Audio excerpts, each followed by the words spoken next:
Hello, good day, and welcome to another special episode, I meant to say, special episode of the Offside Musings Podcast. My name is Oke Ndibe. It's my delight to welcome you on behalf of my co-host, Emeka Onyeagwa. First of all, an apology. I have been on the road for a little bit. And so we were not able to record an episode last week. But I'm fully back, fully energized, fully excited. And so it's our delight to do a podcast today. And in today's episode, we're going to be looking at developments in Nigerian politics. The campaigns are heating up, but also the missteps by various political candidates are piling up. So in today's episodes, we're going to be looking at what's up, what are the issues that are important, what are the mistakes that candidates are making, and what are some of the things that they seem to be getting right. So welcome. I'm excited to have you on this journey with us. So, Emeka Onyeagwa, Onyeagwa, as I call you. Double Chief Onyeagwa. Hey, Triple Chief, I give it back to you. Actually, yeah. So here we were last week when we weren't able to record. Mm-hmm. And the political scene in Nigeria began to get quite interesting, as we always knew that it was going to be the case. So one of the things that we wanted to talk about today is to x-ray the different campaigns and some of the trends that we're seeing in them. And I think that last week was one in which the two major political candidates committed significant gaffes. So here was Tinubu, the candidate of the APC, giving a talk to party partisans.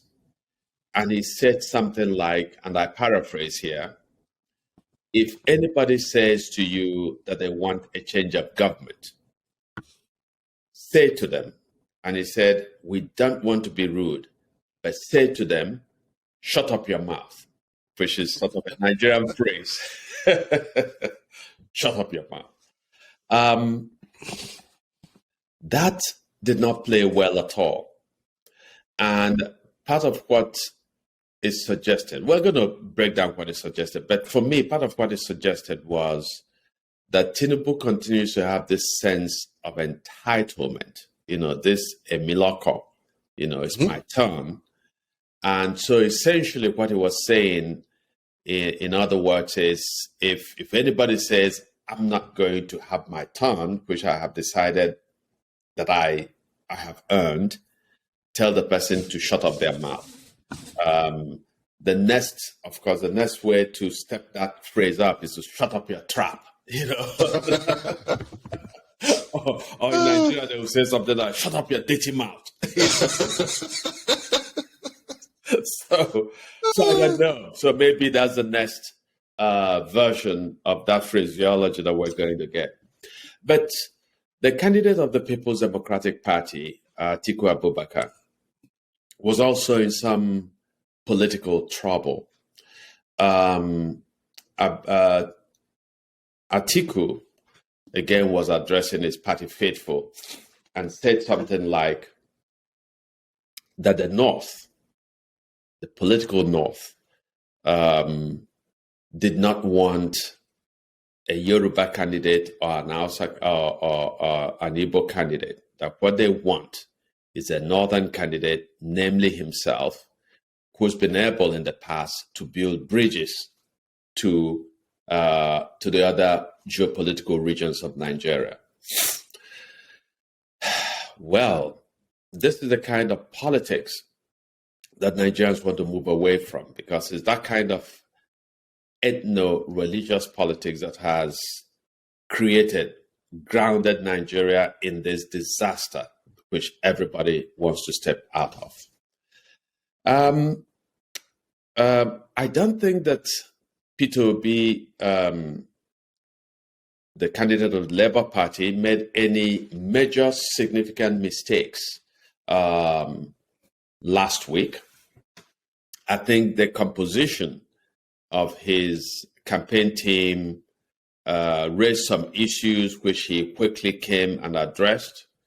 But I think that other campaigns are beginning to ask him questions, So there is a bracing video by an Atiku spokesperson who questioned Obi on some issues which I think the Obi has to address ultimately.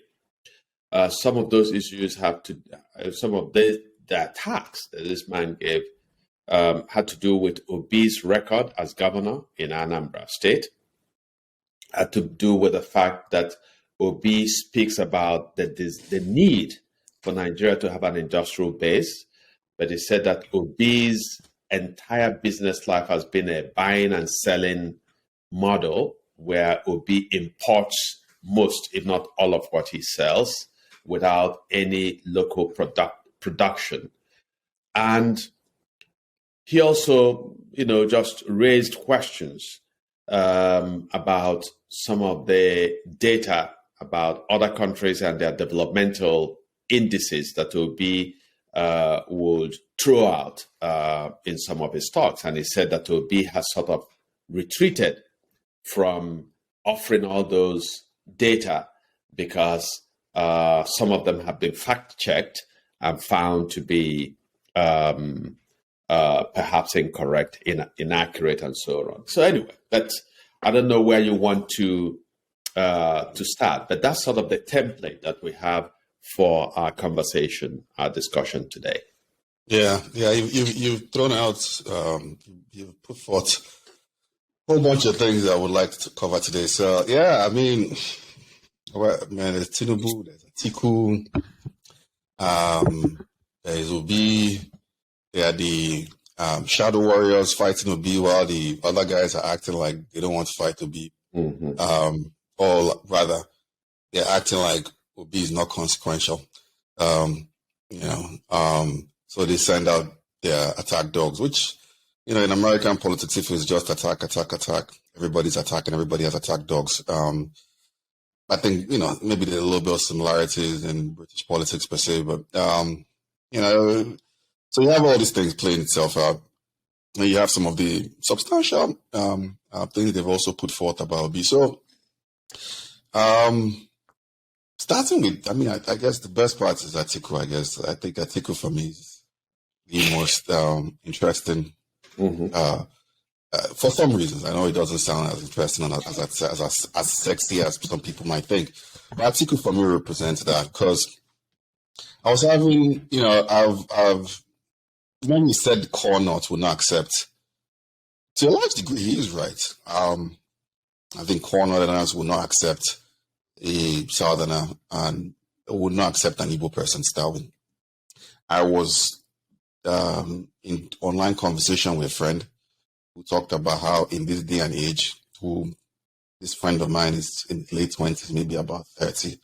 In this day and age, his people he knows, his friends and co, he finds it is disillusioned to walk into somebody's house, and the only reason they will not multiple people. He walks into multiple people's houses, and the only reason he hears from some of these people, some, not everybody, might not even be the majority, but it's sizable enough that they would not vote for Obi is because Obi is an Igbo person, and according to what they know, well, they don't put it that way. I'm just being polite in the way I'm phrasing it. According to what they know, Igbos committed the 1966 coup, which obviously is inaccurate, is one of those myths that persists in history. And there's so many of those kind of mythical things. But this is in Nigeria, this is one of the biggest myths that didn't happen, that people cling on to, and has cost so many people their lives. So it's factual to look at what this guy is saying, but he's not trying to be factual. He's trying to play on the most negative of sentiment. Essentially telling his people, even those ones that might be jumping ship, to me, it's a way of saying to them, hey, you're not a good northerner if you plan to vote for an Igbo person. Because, so it's an indirect way of saying the Igbos are enemies. So no matter what, so it's kind of weird when maybe there's a similarity to today's American politics, which is sad. American politics today is pretty much like that. It wasn't like that before. Although some people would argue that, not to go deep into American politics, people would argue that the Andrew Jackson, John Adams era was like that. FYI, but that's not for this conversation here. So you're having people playing to those instincts, playing to that in a country that the economic situation is just it's just, it doesn't even exist anymore. Like, it's almost every day it gets worse. The dollar started this year, I think, at 4 something right now, and it's heading to 800. You name it, everything is just upside down right there. Generally for the general people. But the only thing somebody can play to, and I would say it's going to be somewhat effective, is that because in a debate, what's he going to say?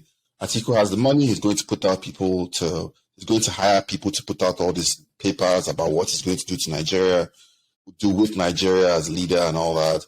But if you sit him down, or you encounter him, or you ask him poignant questions, even for a couple of minutes, he cannot articulate, contrary to his name, these papers that he has put out.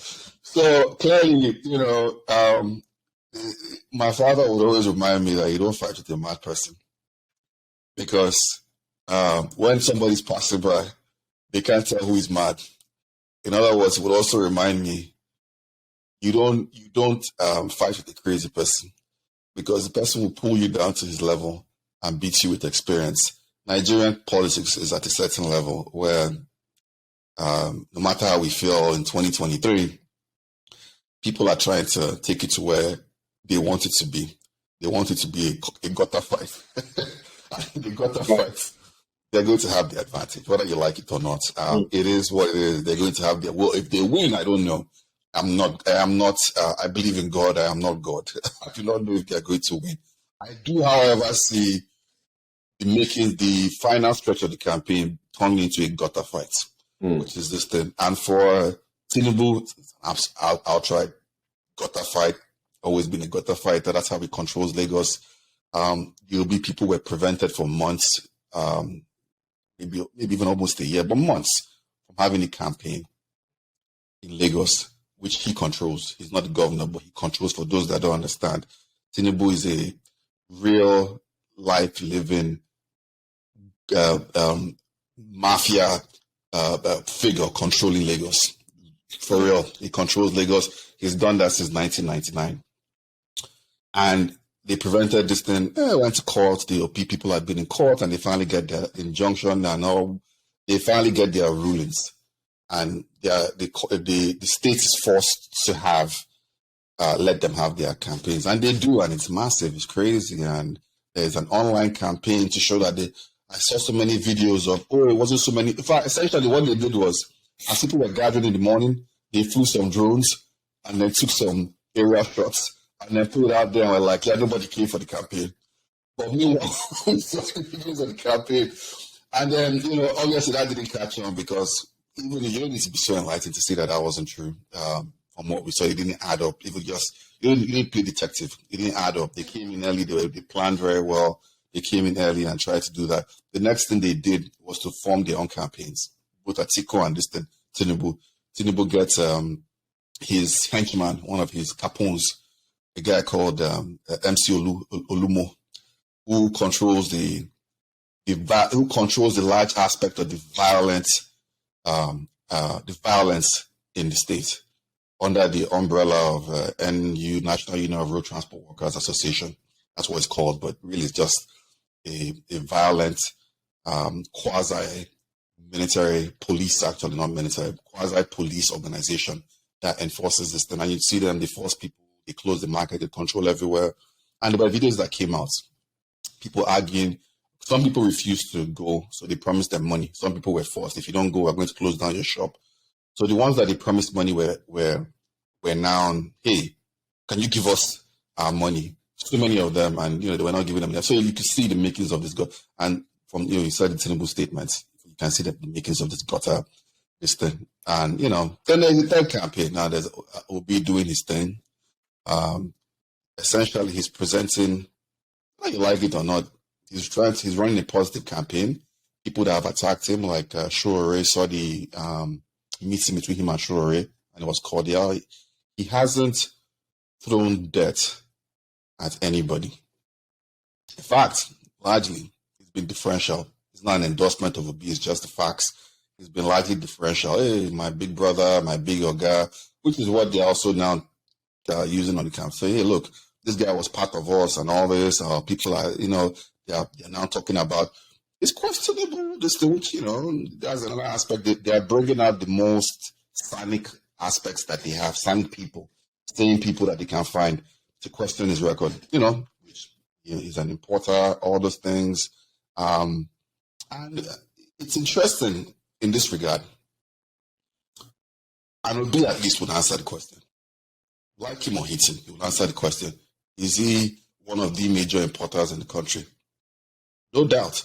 But can you answer that question? I could answer that question for you. Yeah, that's how the Nigerian economy is structured, sadly. If you try to manufacture too much, I will tell you the millions of... In fact, to me, I haven't seen his answer to that question, but that's asking that question or pointing out his record is an easy campaign stuff for him. Yeah, but I mean, I do understand all the kinds of structural problems that one faces if you're going to do any manufacturing in Nigeria. There is all kinds of problems with accessing foreign exchange, even from machine parts. The issue that Nigeria doesn't have any power generating capacity. And so ultimately you have to set up massive generators to power your business. I have a relative who is a businessman in Lagos, and he tells me that he'll be easily able to double his workforce, the size of his workforce, and reduce his operating costs by double his workforce and reduce his operating costs by half if Nigeria would have regular uninterrupted power. So that's a major impediment. and sort of Obi has spoken to that. But I think that what I want to do is ultimately to let every campaign speak for themselves, and we'll evaluate. So yes, we can make excuses for Obi, but I don't want to do that because, as you know, I've been critical of Obi when he was governor. I don't think that Obi was as stellar a governor as some people believe, And there are people who are from Anambra State that I encountered in Los Angeles just over the weekend, and we were having this conversation, and they wanted to believe that Obi was the best thing that ever happened to political leadership. And I said to them, "You're from Anambra State. Did you feel this way when Obi was governor?" And suddenly they were chastened. So Obi was a good governor. He wasn't an excellent governor. Okay, so it's important, and it's also important as I had a conversation a week or so ago with somebody on his podcast, and the question of Obi came up, and he's a big Obi critic, and he felt that I had been an Obi critic in the past and I was now supporting Obi. I said, no, I'm a political analyst. Basically, what I'm saying is I can see what's out there, that Obi has great momentum, that young people have cleaved to his campaign. They are excited about his campaign. They're going out there, out on the streets to champion him and to spread and popularize his message, and so on. And I said, I'm noting that development is happening right before our eyes. So this guy then said to me, that Obi did not choose the youth. The youth chose him. I said, precisely. And I said, and the reason they chose him can be baffling to us, So sometimes it is to me, but I also understand why they chose him. Obi has talked a good game, right? The youth have always wanted somebody who would give them the impression that he or she is thinking about their problems, because ultimately the crisis in Nigeria affects all of us, but it's the young people who are feeling the brunt of it in a particularly profound way. So they're the ones who go to schools and see that they have no amenities, they have no libraries, they have no technologies in their universities and colleges of technology. We see that their bathrooms, their toilets will not be even fitting facilities for pigs. If you go to where a lot of our university students have to take their baths and have to relieve themselves, it is a crime against these students, what we've done to them. The fact that when they graduate, then they have no jobs. It is a crime against our youth.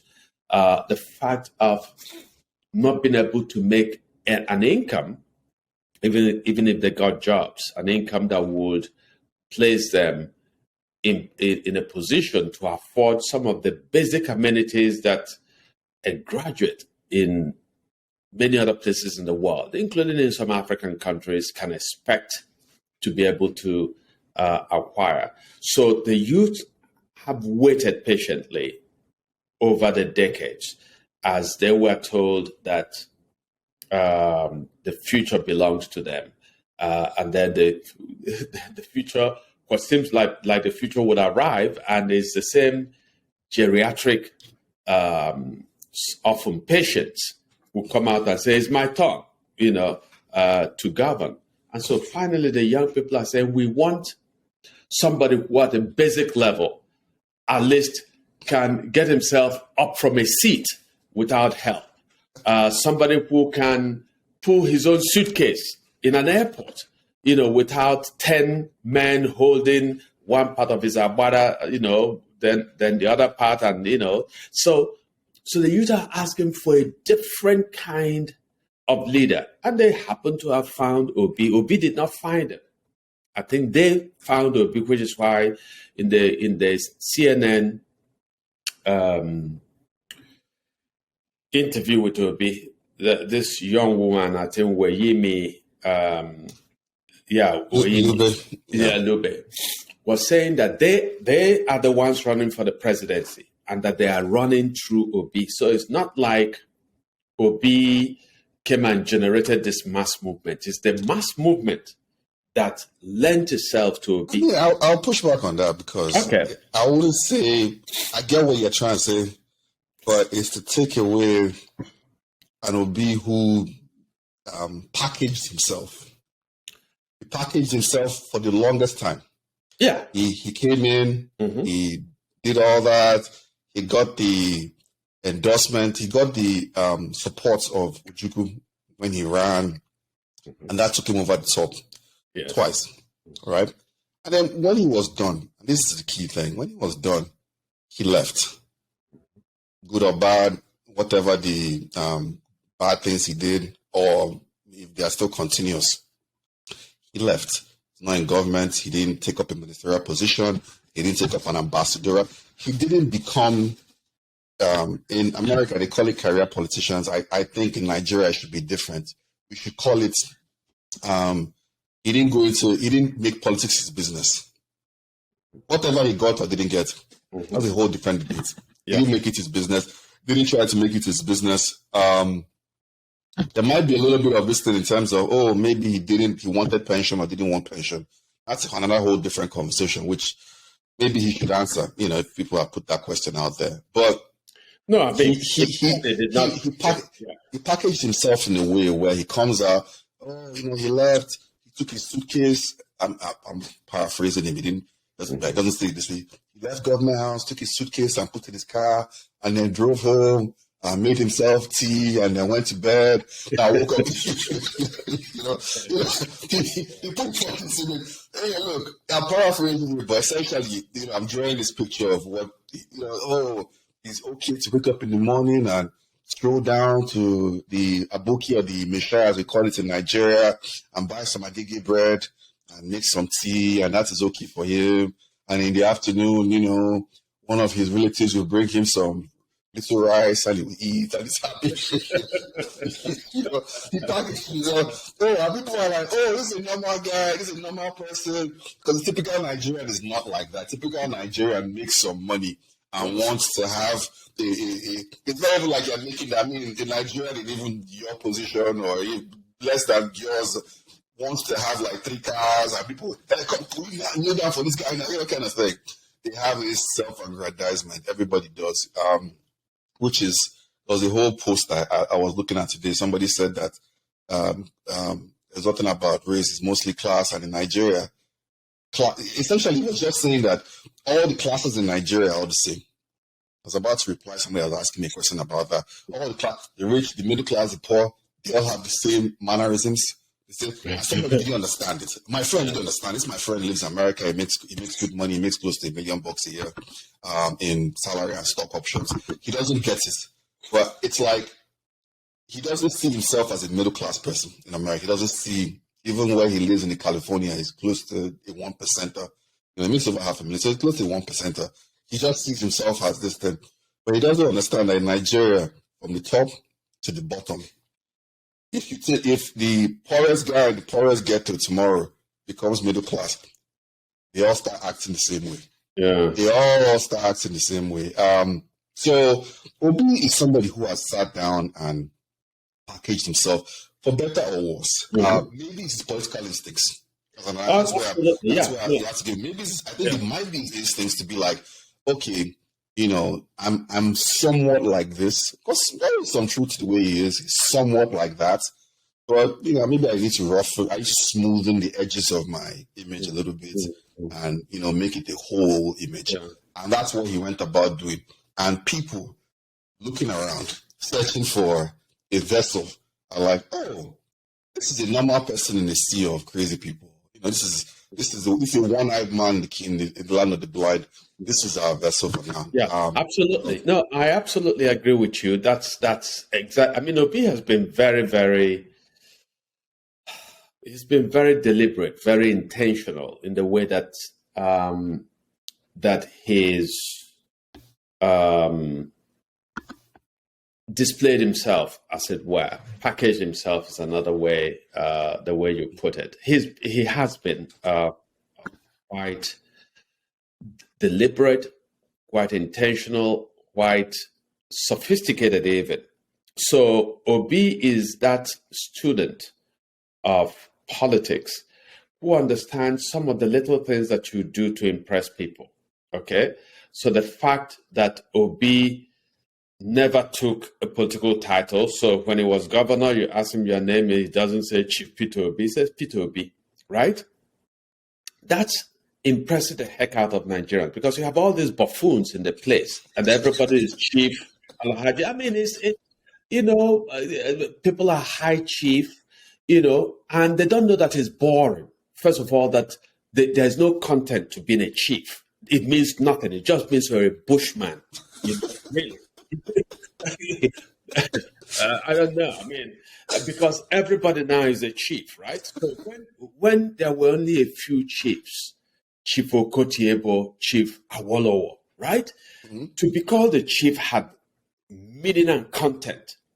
But now you have a trader who go to his hometown, having got some money, and you go and take a title and call himself triple chief. So in that kind of situation, when you call yourself chief, do you understand? There's nothing. There's no gravitas to that title, right? I have a relative who lives in Houston, and he decided that he's a titled man because he wants to mock this. So he just gave himself a title and said, this of my hometown. And wherever he goes, he wears his red cap. He comes and he says, I'm a titled man. They give him color note. His way of saying this thing is useless. It's meaningless, it used to be that say in Igbo land, right? To take a title was to be an Ozo, and to take an Ozo title is to be a man of honor, so that wherever you spoke, people would take your word as meaning something, right? You would never tell a lie if you were an Ozo, because it's believed that if you told a lie knowingly, the earth will kill you, and people respected that. So when a titled man got up and said, this thing is white or it's black, everybody will say he's an Ozo. It's like he's sworn to tell the truth. Okay. And so on. But today you find the so-called chiefs, the so-called Ozo, they will be the first to tell a lie, for their advancement, the material advancement. So Obi got that quickly, that instinct, that it's actually better to be different by saying my name is Vito Obi, and people admire the heck out of him. The way he dresses, the simplicity of it impresses people. The fact that people see him at airports, he's pulling his own suitcase.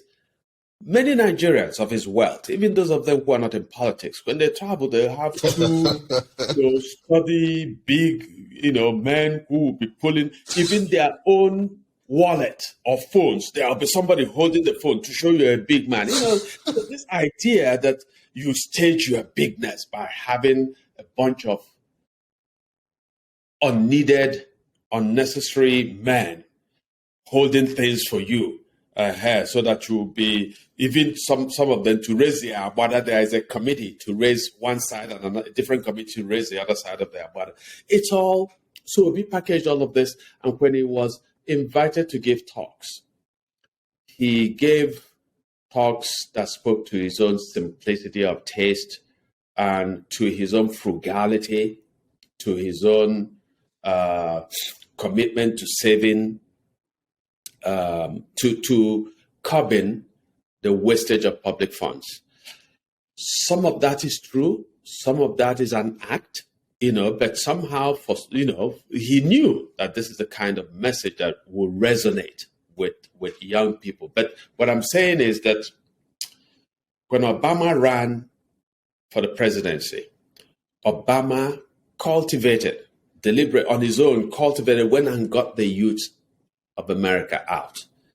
And he gave them the message, I'm an underdog like you are, but yes, we can. And so they took that message and they came out and campaigned for him, and they went to their parents and said, hey, including Caucasian parents, and said, this guy is talking about my future. This is the guy we want you to support, rather than John McCain, who looked very stiff and almost lifeless and confused on the stage. So Obama took a message that he knew would resonate and went and recruited a youth. I think that Obi presented himself in a certain way. The youth saw him and said, we like what we see. They lent themselves to him. So they came out and said, we are behind you, rather than Obi going to bring them out. That's what I was saying. So in a sense, I agree with what you said, that Obi packaged himself, and it's that packaging that excited the youth, and they came out. But I'm not sure that Obi was necessarily packaged, because Obi is the kind of politician who, left to his own designs, when he wants to be governor, he will start making pilgrimages to Minna to see Babangida, to Abiyokuta to see Obasanjo, which he did, to my embarrassment, quite honestly, because it's almost like that's not what the youth want, and the youth do not deserve these men who have wrecked the country being paid homage as if they have more than one vote, and a lot of them don't even vote, come to think of it. Yeah. Well, I mean, that disturbs me too. It disturbs me when anybody, even Babangida, even Obasanjo, absolutely, Babangida the most. But if you're campaigning and I take it case by case. If I see Tinubu doing that, it doesn't disturb me because Tinubu is just it's awful. It's just as bad. I mean, if you didn't do that, I'd be surprised. Are you trying to say you're better than this guy? You're the same. Right? Yeah, you guys are all the same. So that doesn't bug me. I just feel like it will be like what he's promising. But at the same time, I get that this is not a hostile takeover. Mm.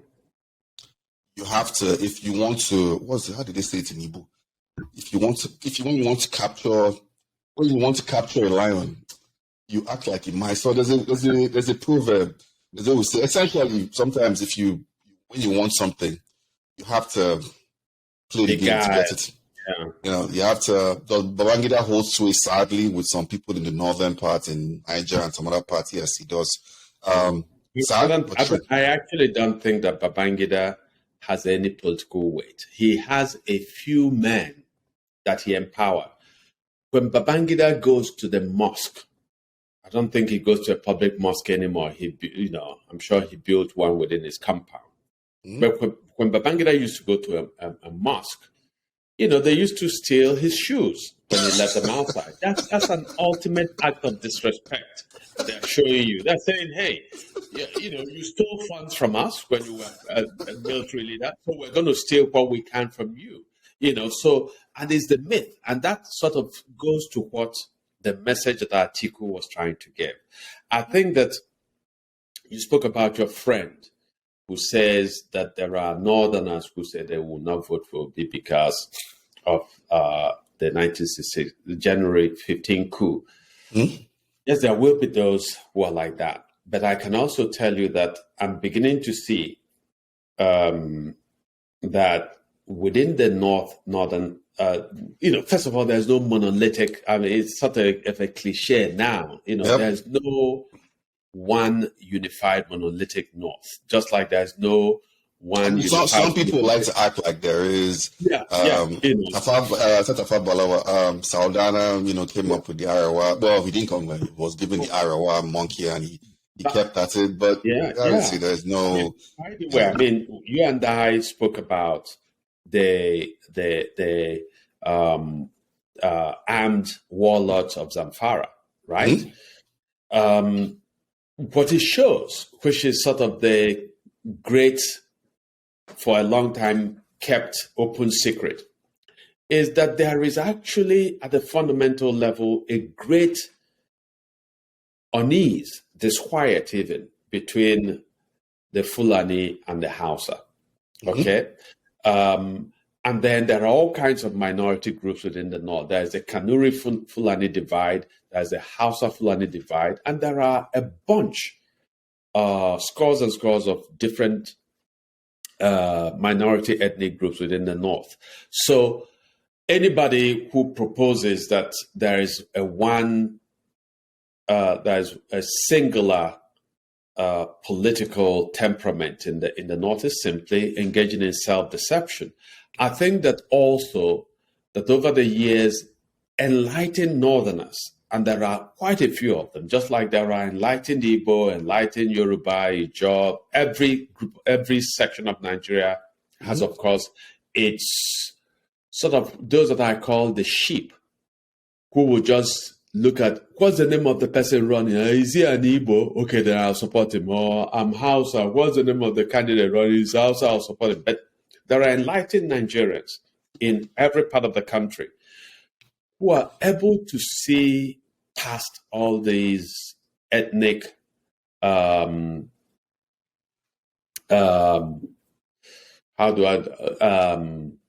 the word in South Africa when they created when they balkanized the state, so the ethnic enclaves really,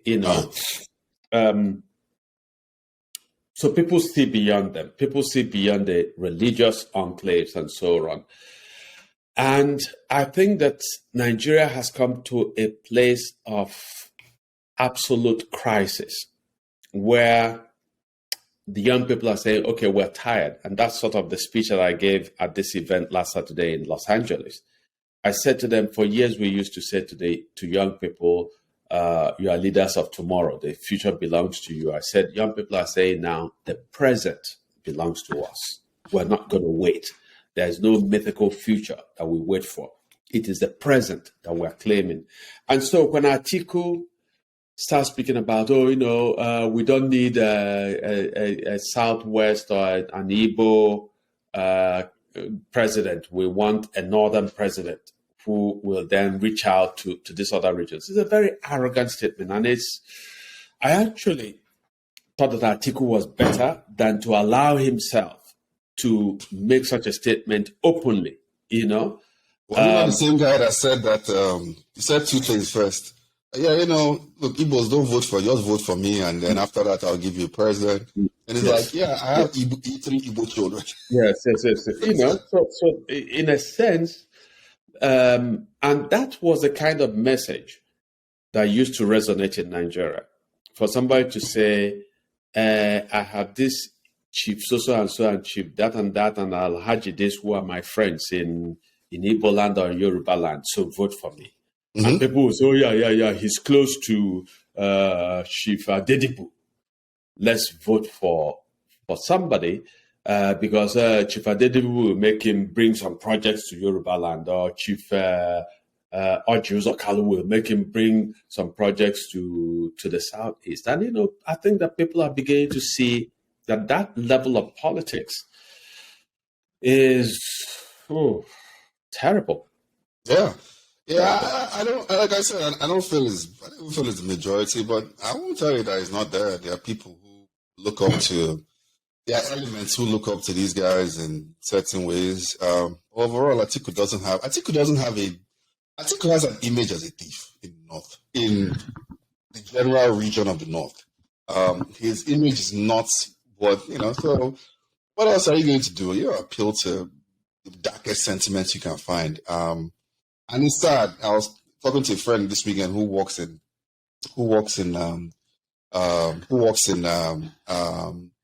tech, and we're talking about building news organizations. And he's like, "Look, man, he said, look at Facebook. What does Facebook thrive off of?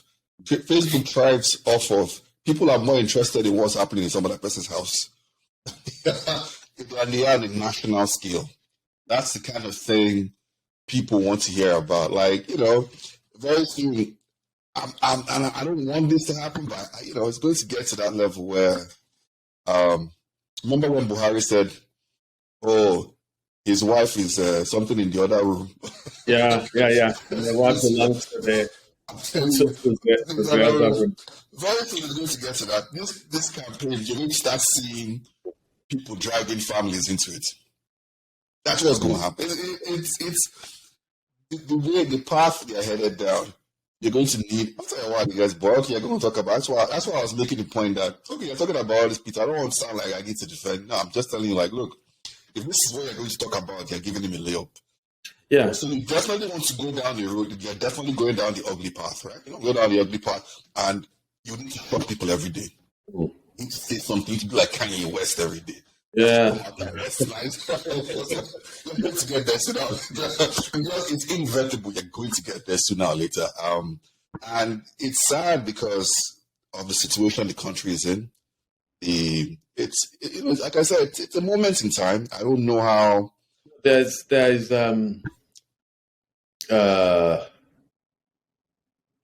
sort of, to because I don't think with. Oh, by the way, yes, I wanted to say something about Atiku. As you said, yes, Atiku's public image is of a man who in the Obasanjo years epitomized corruption because he handled the privatization of public utilities, and a lot of them were terribly underpriced and sold to interests that the perception was that he bought some of those assets himself. So those are allegations, perceptions that Atiku has to speak to.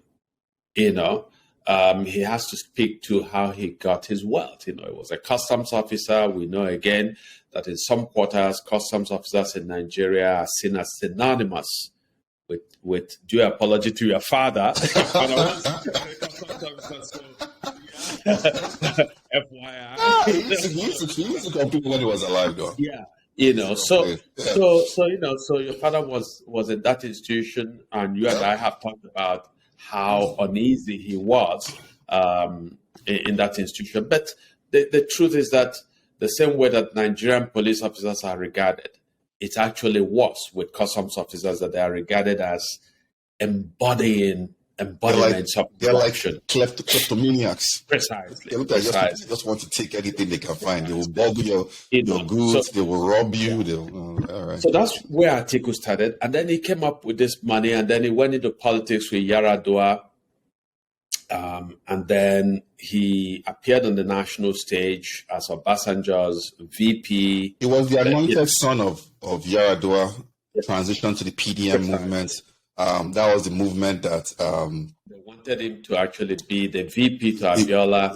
Abiola in the then Social Democratic Party of '92. Yes. So because Yaradua himself was restricted by Babangida from running. Yes. So the fresher face was Atiku, and his son, more or less, political son. Yes. So and it's gone on and on and on, and so Atiku has that deficit.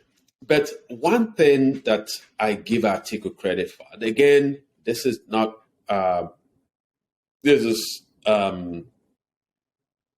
allowing for the question of where he made his money. But the university, American University in Yola, I went there once, as anybody who's read much about me knows, I was born in Yola. And so in 2008, I happened to be in Yola to see the now late Lamido of Adamawa, who has saved my father from certain death when a mob arrived at the post office where my father worked before the Civil War.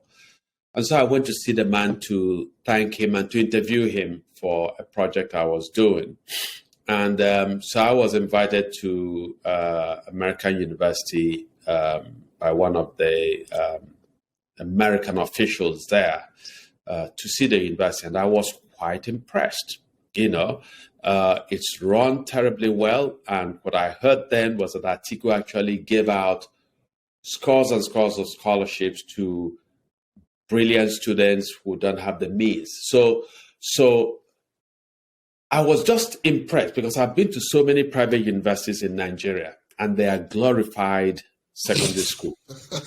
Atiku's American University, you get the feel of true scholarship in the equipment, in the quality of its professoriate, and so on and so forth. So he struck me. Of course, it's possible that he got somebody to organize and conceive all of this, that he just put the money together.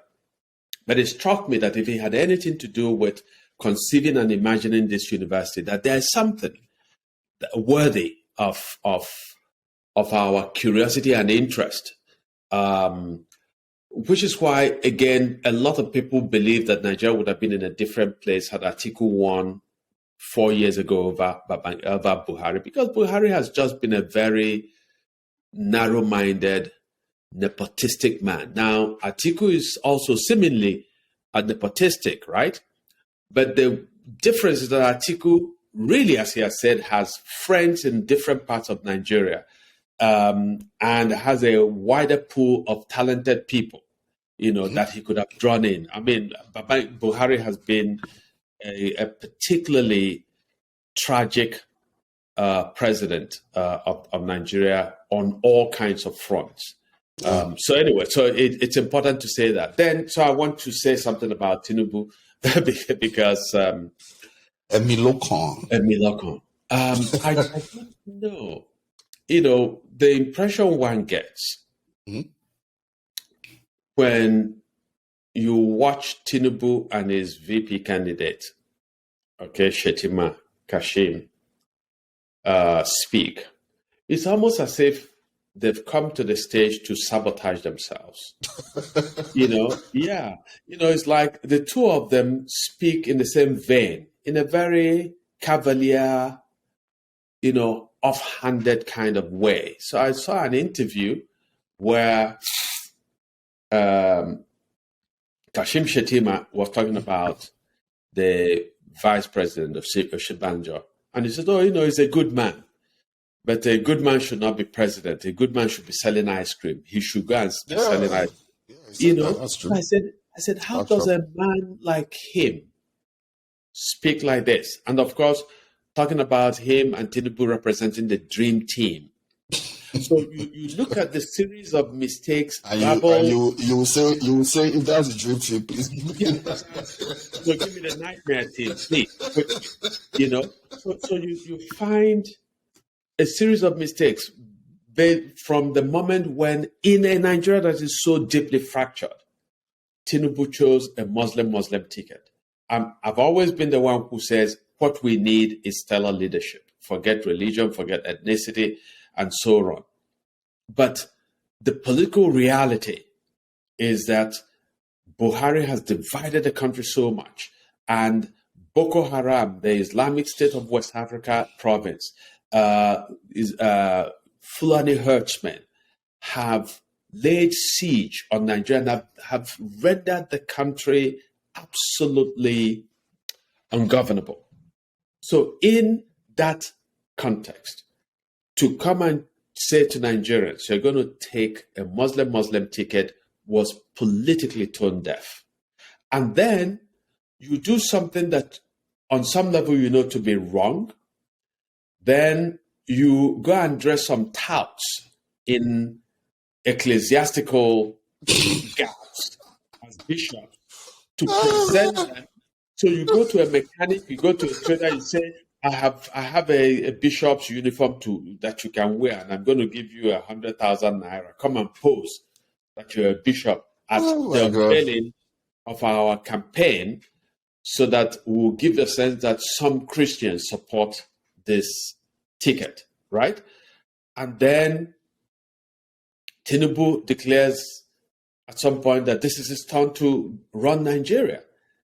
And then for him to come back and say to his supporters, if somebody says they want a change of government, and you curated for Nigerians this disastrous president, Buhari, and so you're saying to people, if you hear anybody say, I want a change from Buhari's kind of government, which is what you are now promising us, because he said he will continue where Buhari stopped, which is a nightmare message. So you say to your supporters, if you hear somebody saying, I don't want that kind of bitter, ugly, ineffective medicine, tell them to shut up their mouth. So whether they like it or not, basically, whether they like it or not, we're going to impose ourselves on them. And I think that I've written before that Tinubu's campaign was dead. I think that that he's killing it every day he opens his mouth. I mean, you are right. I mean, everything you've outlined is actually what happened, almost in chronological order too. So, but at the end of the day, if you're saying, if you're right when you're saying, his campaign itself not enthusiastic, he can't even appeal to the even which they are a large, sizable number. I mean, so many very tribalistic Yoruba people, right? They're really going to vote for you. Doesn't matter. You have them in your pockets. So if, in terms of a campaign, it's done. It's a waste of time. If you were in any serious country, your party will be talking about they'll be looking for options right now, openly looking for options, whatever it is, right? But that's not probably the scenario that, we're not sure of that scenario that's going to happen, if it's going to be a real election. And every country has had this moment, everywhere has had, it's just in 2022, you shouldn't have places where you need to be like, well, is that going to be rigging? You don't need to, if this was, 1814, yeah, cool. Which was an issue even in America in the 19th century, right? There's an issue in Europe too. Not to go into that, but just to offer that statement. Yeah. So, question is the process going to equal the outcome? That's the question we have here. in terms of Tinubu, because if the process equals the outcome, homeboy, what are you even doing running anymore? Yeah. It's like, bro, you are on the verge of turning yourself to, if anybody sees any Tinubu name, they're going to lynch you sooner or later, right? You're seeing all kinds of things, right? But that's the question. Does the process actually equal the outcome? Mm-hmm. Or does the outcome, is it going to be determined by other things? Mm-hmm. And if that is, which seems to be if you judge Tinubu's history, if you judge his disposition, it seems to be the outcome is not going to be, the process is not going to be part of the final outcome. The outcome is going to be the outcome. And if you like it or not, and you see that, you saw it in Lagos where Funshaw Williams, for instance, was running a campaign where he was actually likely, it seemed like he was going to win on his own merits. It wasn't even about Obasanjo not wanting him and Obasanjo pumping all the resources to get him out of Lagos. It was that Funshaw Williams was a very similar, was a very viable candidate. And mysteriously, Funshaw Williams didn't win, and then mysteriously, Funshaw Williams was running the better car. Okay, it was the Alliance for Democracy, all that stuff back there in 99. That was the first thing. A lot of things happened. That was the first one. But it seemed like he was going to win in 2003. Yes. He mysteriously dies. All of a sudden, and there was a lot of deaths within that period. People point fingers to different places. The Bola Ige one, which was pointed at the federal level, but the Funshaw Williams one was a purely local matter. He's gone all of a sudden. And you see this guy, so many people you see like that playing itself out. You see a guy who, in his statements, I don't know, nobody has been, to the best of my knowledge, convicted of killing Funshaw Williams, right? So all I'll say, you see a guy in his statements, even when he ran, he didn't run like he was competing. He ran like he was going to guarantee the result no matter what happens. It was a coronation, yeah. And it's been like that in Lagos ever since this thing. And it seems like he's running like the result is also guaranteed. Yeah. But yeah, I don't think so. I don't think so. No, but you have to think of this, right? You have a guy who factually has done that in Lagos since 1999. Yes. He's helped. It was a key instrument in installing Buhari there, right? He has his people in Buhari's government. Yes. What's to say he hasn't planned all this to put his people there so that the next person that will be there will either be of his choosing or, as he says, Emilokon himself? I think that may well be something that he designed, but I think that the current atmosphere, temperature, political temperament in Nigeria, that would be absolutely impossible for him to do. Absolutely impossible. I hope so. No, I have no doubt. I think that the entire Nigeria will be on fire.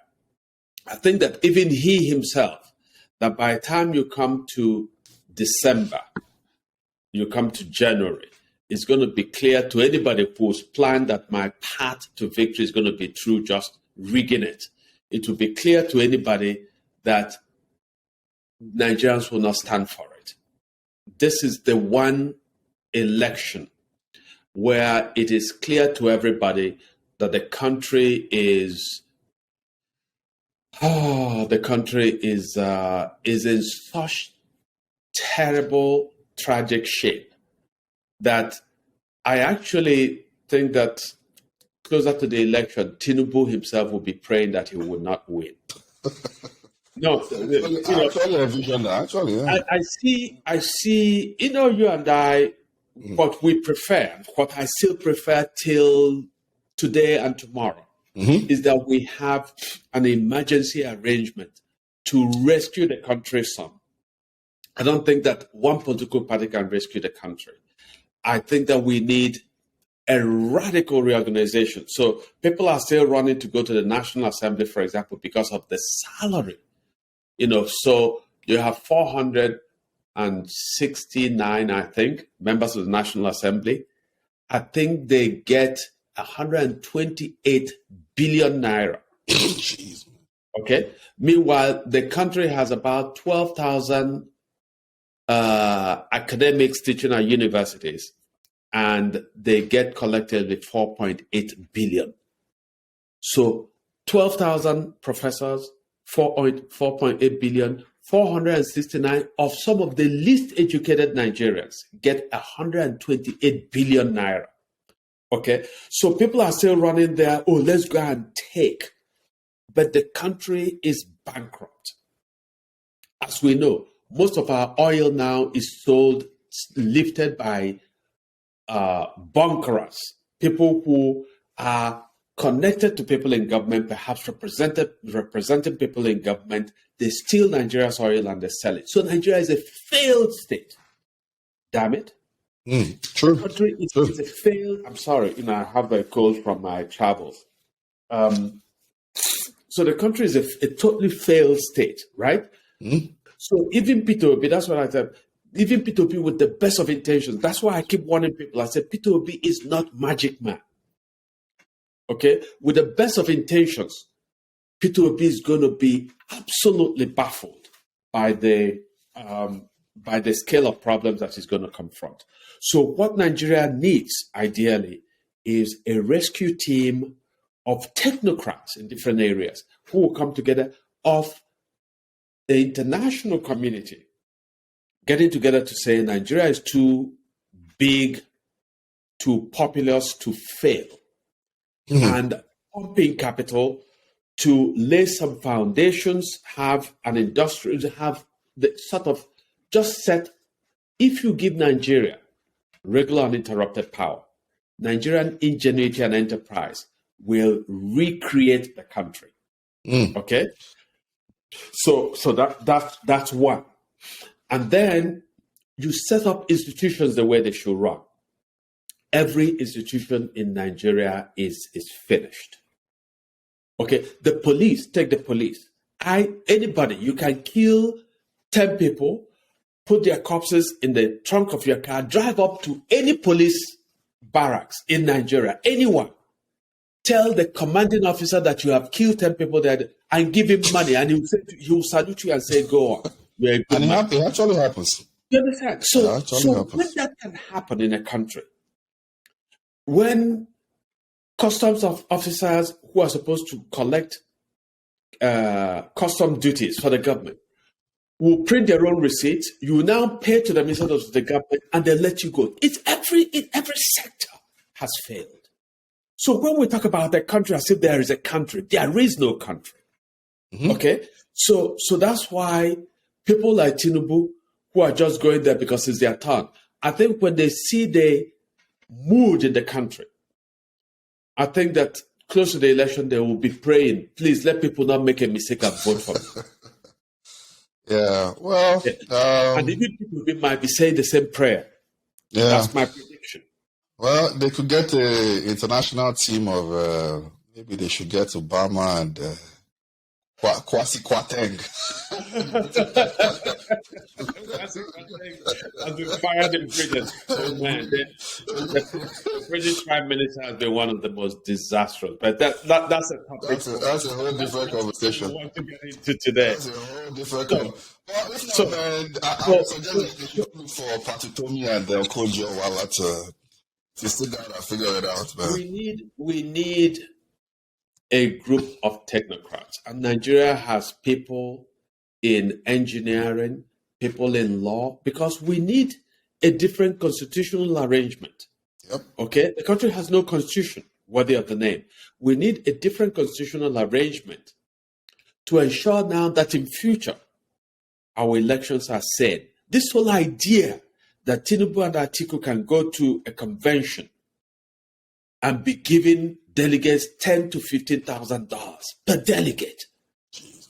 Okay, in a country when professors don't earn that in a year. Okay, so some fool from a town who wangled his way in as a delegate comes home with $15,000 and he's collected some from other candidates, and he throws a feast and takes a title and kills a few cows and says Chief so and so. Is that a country? Okay, so and that's where we are today. But we have, I told them in Los Angeles at my talk on Saturday, I said, it's time to bake a country. I said, we have been eating Nigeria like cake. Give us our share of the national cake. So we always regarded Nigeria as a cake. And we've eaten the cake of a country to a comatose state. Now we need to do things to put in place to bake a country. Okay? And that will mean massive investment in infrastructure, forgiveness of Nigeria's debt. That will mean creating a professionalized civil service, not what we have now, where one civil servant can steal money that is equal to the 6-month budget of a state. One civil servant, a lowly civil servant, will steal that money, build houses all over Abuja, and there's no consequence. There are lots of them. We don't have a country. You have to have a country where an Obasanjo could be tried. So in America, they're contemplating putting former President Trump on trial. Mm-hmm. It's a serious consideration, okay? That he broke some laws. The Justice Department is seriously considering his indictment. In Nigeria, you talk about Bola Ige. A lot of people believe that, Obasanjo knew what happened to Bola Ige. Mm-hmm. Obasanjo has not been asked seriously to account. A lot of people believe that Babangida was behind the Delegiwa's assassination. One of so many things. But Nigerians, if you say to Nigerians, let's try Obasanjo, put Obasanjo to trial, let's put Babangida to Nigerians to go, how can you say that? So the bigger you are, you should just forgive. Let's it go. It has already happened. One may go. Just let it go. God is in control. We have to have a country where the law is in control. When we die, God judges all of us. But we have to have a set of laws that control the conduct of all citizens.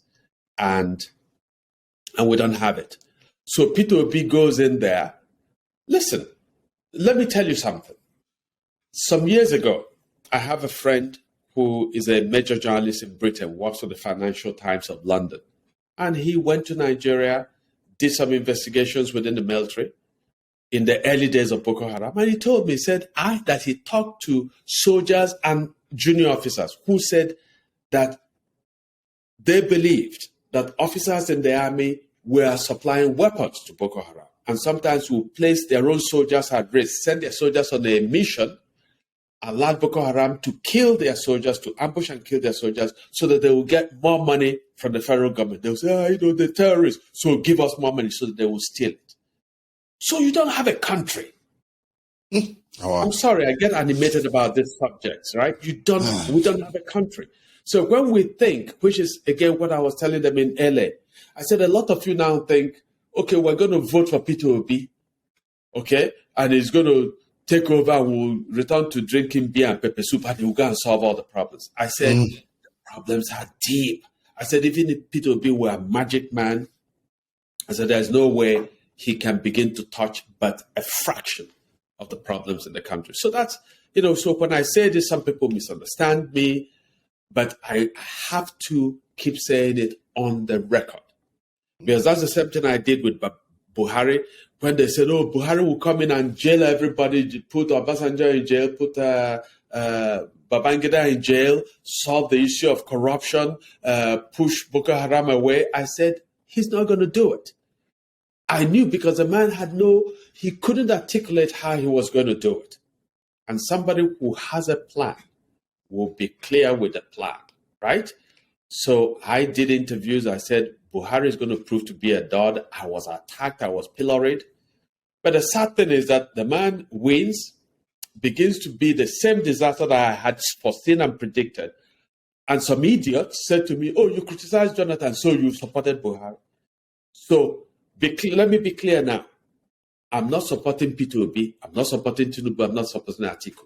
My first option is that we have a rescue emergency government to create the foundations for a country. So first of all, decide whether we have the desire to have a country. If we don't, we should just go on our way. If we do, we create the foundations, we create the ground rules, we have a constitution, okay, that does not make it possible for a few idiots to go and buy a country as a president. If that is not going to happen, what I'm saying is that I don't see in physical terms and in terms of vision that Tinubu and Atiku have it. I don't see that they are in good physical shape. I don't see that they have thought about what it means to run a country. I think that P2B is resonating because he's running an intelligent campaign, the kind of campaign that young people have always desired.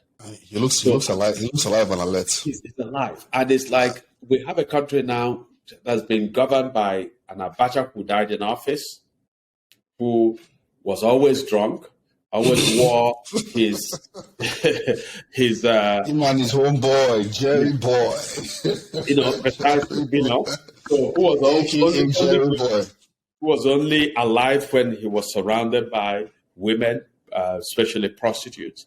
Yep. So we have an an Abacha who died in office. We have a Yaradua who died in office, lived half of his presidency in hospitals abroad, and his wife was running the country by proxy, telling us that Yaradua was giving instructions when the man was comatose. Yep. Okay, we have a Buhari who spent much of his first term in office in hospitals abroad. He's actually somehow magically revamped his health. Yeah, so at least he's able to stay for a few months in the country. I guess that's why he ran for president. He needed money to treat himself. But we would have provided that money for him. All he needed. You should have just written a letter and explained that if we don't give him the money, you'll run for president. I'll become the president. So I don't think Nigerians, there are all these rumors about whether Atiku collapse or something. Nigerians, we are sick. We have a sick nation, a gravely sick nation. We don't need a sick man who ought to be catering to his own health, also presuming or pretending to run a country. And I think that this is a good place to sort of end it. And it's such a delight to be back after a short break. We've missed you, and I'm sure that we've heard from a lot of you that you missed us, and it feels good to be back. Yeah, very true. It feels good to be back, and we'll see you guys next week. This young man, you were supposed to join me in LA, but you bailed out of me. But that's a conversation for another day.